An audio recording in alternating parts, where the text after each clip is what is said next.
अस्सलाम वालेकुम फ्रेंड्स। कल हम लोगों ने मैकेनिकल सिस्टम पढ़ा था, आज हम देखेंगे electrical system as simple harmonic oscillator. अब हमारे पास जो मैकेनिकल सिस्टम था उसमें हमारे पास स्टिफनेस थी जो कि डिफ़िकल्टी ऑफ स्ट्रेचिंग होती है। उसी में हमारे पास दूसरी चीज़ आती है कंपाइलेंस, ठीक है, सी, जो कि उसका रेसिप्रोकल होती है। वो हमारे पास क्या है, ease with which spring is stretched and potential energy is stored, ठीक है। ये रेसिप्रोकल ऑफ स्टिफनेस होता है और इसमें हमारे पास क्या होता है कि जो हमें ये वो चीज़ डिफाइन करता है कि कितनी आसानी से हम किसी स्प्रिंग को स्ट्रेच कर सकते हैं और उसमें पोटेंशियल एनर्जी को स्टोर किया जा सकता है। ओके, अब हमें जब इलेक्ट्रिकल सिस्टम देखना है तो उसमें हम लोग कंसिडर क्या करेंगे, एक इंडक्टर और कैपेसिटर का सर्किट। एलसी सर्किट होगा जिसमें हमारे पास इंडक्टेंस एल है और ये प्लेट ऑफ कैपेसिटर के अलॉन्ग कनेक्टेड है हमारे पास, ठीक है। हमारे पास वोल्टेज अक्रॉस जो कैपेसिटर होता है वो चार्ज पर यूनिट कैपेसिटेंस होता है, ठीक है। और जो इसमें होता है वो L D I by D T, यानी कि हमारे पास इंडक्टेंस और rate of change of current. अब यहाँ पे हमारे पास क्या होगा कि जब वोल्टेज ड्रॉप होगा कैपेसिटर के दौरान, मैं आपको बताया कि वो क्यू बाई सी होता है और इंडक्टर के अक्रॉस जो वोल्टेज ड्रॉप है वो ये होगा। अब हमें किरचॉफ्स वोल्टेज लॉ लगाना है। किरचॉफ्स वोल्टेज लॉ हम लोगों ने पहले पढ़ा हुआ है, उसी चीज़ को हम यहाँ पे अप्लाई करेंगे। ये हमारा एफएससी का एक बहुत मेन टॉपिक होता है। अच्छा, अब यहाँ पे किरचॉफ वोल्टेज लॉ जो लगाएंगे उसमें हमने क्या कहा है, in any circuit sum of potential difference remains zero, ठीक है। हमारे पास जो पोटेंशियल डिफरेंस का सम है वो ज़ीरो होना चाहिए। ये किरचॉफ लॉ का की हमारे पास स्टेटमेंट है। तो यहाँ से हमने इन दोनों वोल्टेजेस को एडअप किया। यहाँ से हमारे पास क्या आ गया, ये चीज़, ठीक है। आई हमें पता है कि rate of change of current होती है, ठीक है। तो यहाँ पे हमारे पास डबल डेरिवेटिव आ जाएगा rate of change of current का, ठीक है। ओके, अब ये देखें, जब हमने करंट को क्या किया है, चार्ज की फॉर्म में कन्वर्ट कर दिया तो हमारे पास ये पूरी इक्वेशन चार्ज की इक्वेशन में कन्वर्ट हो गई है। इसको अब हम लोग अपनी जो है सेकंड ऑर्डर डिफरेंशियल इक्वेशन की फॉर्म में लिख लेंगे। अब यहाँ पे हमने क्या किया है कि हमने 1/LC, ठीक है, दोनों कॉन्स्टेंट्स का जो प्रोडक्ट है उसको हमने ओमेगा स्क्वायर के इक्वल कर दिया है और ये इक्वेशन हमारी बिल्कुल उसी तरह सिंपल इक्वेशन की तरह बन गई है। ओके, ये हमारी अब बेसिक इक्वेशन आ गई इलेक्ट्रिकल सिस्टम की। हमने जो पहले की थी वो हमारे पास मैकेनिकल सिस्टम की थी। अब इसमें एनर्जी किस तरह स्टोर होगी, magnetic energy stored in inductor when current varies from 0 to I, ठीक है। हमारे पास पहले पोटेंशियल एनर्जी स्टोर होती थी, अब मैग्नेटिक एनर्जी स्टोर होगी। Then it will be found integrating power with respect to time.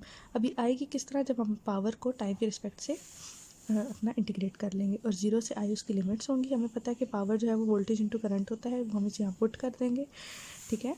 और इसके बाद हमने वोल्टेज लिखा था जो कि था L D I by D T, ठीक है। अब ये चीज़ हमने यहाँ पे लिख ली, तो I L D I by D T. अब यहाँ पे हम लोग इसको इंटीग्रेट कर लेंगे। तो इंटीग्रेशन करने के बाद ये देखें हाफ एल आई स्क्वायर आ गया। ये बिल्कुल उसी तरह आया है जिस तरह हमारे पास पोटेंशियल एनर्जी आई थी।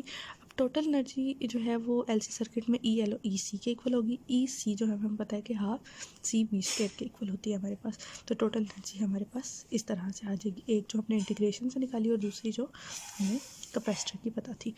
अब इलेक्ट्रिकल और मैकेनिकल सिस्टम का थोड़ा सा हम लोग कंपैरिजन कर लेते हैं कि जब हमारे पास एनर्जी थी वो हाफ एस एक्स स्क्वायर थी plus half m x dot थी, ठीक है। यानी कि यहाँ पे ये हमने इंटीग्रेशन से निकाली थी और ये हमारे पास काइनेटिक एनर्जी थी। अब इलेक्ट्रिकल सिस्टम में ये हमने निकाली है अपनी उससे इंटीग्रेशन के थ्रू और ये हमारे पास कैपेसिटेंस की थी। दूसरी चीज़ इक्वेशन इसकी देखें, इक्वेशन में हमारे पास डिस्प्लेसमेंट का डबल डेरिवेटिव था और यहाँ पे हमारे पास चार्ज का डबल डेरिवेटिव है।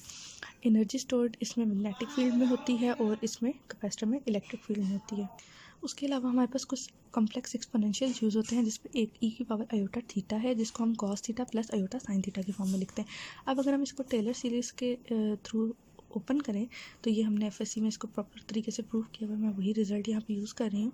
तो यहाँ पे इन दोनों को सब्स्टिट्यूट करने के बाद हमारे पास ये इक्वेशन बन जाती है। इसका एक और तरीका भी, अगर हम इसको खोलना चाहें तो इसको किस तरह से खोल सकते हैं कि हमारे पास अगर ये सीरीज़ हो ई की पावर अल्फ़ा एक्स, तो इसको हम इस तरीके से खोलेंगे, ठीक है। अब इसमें हम लोग साइन की वैल्यूज़ डालेंगे और इसमें कोसाइन की वैल्यूज़ डालेंगे। अब ये देखें, इसको सिंपली हम लोग पुट कर देते हैं आयोटा एक्स की फॉर्म में, तो वो ये प्रॉपर सीरीज़ बन जाएगी। ये दो तरीके हैं सीरीज़ खोलने के और इवेंचुअली ये चीज़ प्रूव हो जाती है कि यहाँ पे हमारे पास ई की पावर आयोटा है। इवेंचुअली ये चीज़ यहाँ प्रूव हो जाती है कि ई टू पावर आयोटा एक्स जो है वो cos x plus iota sine x के इक्वल होती है। हमारा नेक्स्ट टॉपिक है magnetic inertial effect. Magnetic inertial effect हमारे पास क्या होता है कि अगर हम कोई मैग्नेट है उसको हम किसी कॉइल के करीब लेके जाते हैं, पहले हमारे पास स्टेशनरी स्टेट में होगा और उसके बाद हम उसको मूव करवाते हैं टुवर्ड्स या अवे, तो उससे हमारे पास क्या होगा, फ्लक्स चेंज होगा और फ्लक्स के चेंज होने की वजह से हमारे पास उधर करंट इंड्यूस हो जाएगा। ये जो करंट इंड्यूस होता है हम इसको कहते हैं मैग्नेटिक इनर्शियल इफेक्ट। से प्रोड्यूस होने वाला करंट है या ईएमएफ है। अब इसका फार्मूला क्या होता है, change in flux with respect to time. अब इसमें हमारे पास जो है वो अपोज जो फ्लक्स चेंज हो रहा है वो किसके थ्रू हो रहा है, मैकेनिकल फोर्स के ज़रिए हो रहा है, और वो यहाँ पे हमारे पास क्या जनरेट कर रहा है, मैग्नेटिक फील्ड। ठीक है, अब हमारे पास क्या होगा, अगर हम लोगों के पास दो बातें हो सकती हैं, या तो हमारे पास मैग्नेट मूव करने की वजह से करंट प्रोड्यूस हो, या करंट चेंज करने की वजह से मैग्नेटिक फील्ड प्रोड्यूस हो। फिर एक चीज़ जो हमारे पास हमारे वेव्स के कोर्स में आ जाती है वो है कॉम्प्लेक्स एक्सपोनेंशियल्स। अब हमारे पास ये वाली इक्वेशन थी जिसको मैंने आपको दो तरीक़ों से प्रूव करना सिखाया है। उसमें हमारे पास जो कॉस थीटा है वो रियल पार्ट होता है, जबकि आयोटा साइन थीटा में साइन थीटा के साथ आयोटा लगा हुआ है जिसकी वजह से वो इमेजिनरी पार्ट हो जाता है। कॉस थीटा को हम प्लॉट करते हैं एक्स एक्सिस पे और साइन थीटा को वाई एक्सिस पे। ठीक है, इस तरीके से। उसके बाद एक चीज़ है हमारे पास यूलर थ्योरम, उसमें हमारे पास क्या है, प्लेनर ज्योमेट्री को वो रिलेट करता है। ठीक है, अब हमारे पास क्या है, when we integrate and differentiate Euler theorems things are repeated in it. हमारे पास क्या होता है, इंटीग्रेशन और डिफ्रेंशिएशन करने से, डेरिवेटिव्स लेने से हमारे पास चीज़ें रिपीट होती हैं। जैसे कि हमारे पास अब ये है x is equal to a cos alpha omega t plus alpha, ये हमारे पास डिस्प्लेसमेंट का फॉर्मूला है जो हमने पीछे डिराइव किया था, वो हम लोग इस तरीके से प्लॉट करेंगे। ठीक है, हमारे पास ये angle omega t plus alpha होगा, ये इसका एम्पलीट्यूड होगा, और ये नीचे डिस्प्लेसमेंट x है। इसी तरह जब हम इसका डेरिवेटिव लेंगे तो ये वेलोसिटी हमें दे देगा, और जब हम इसको एक्सेलरेशन लेंगे जो कि 180 आउटर शिफ्ट पे हमारे पास आ रहा है, तो इसकी डेरिवेशन से हमारे पास एक्सेलरेशन आ जाएगी, जिसको हम ग्राफिकली इस तरीके से रिप्रेजेंट करेंगे क्योंकि वो उसका 180 शिफ्ट पे है। अब अगर हम लोग इस चीज़ का इंटीग्रेशन कर लें, इसकी इंटीग्रेशन करने से हमारे पास क्या होगा, वेलोसिटी आ जाएगी, और वेलोसिटी के इंटीग्रेशन करने से हमारे पास अगेन क्या आ जाएगा, डिस्प्लेसमेंट।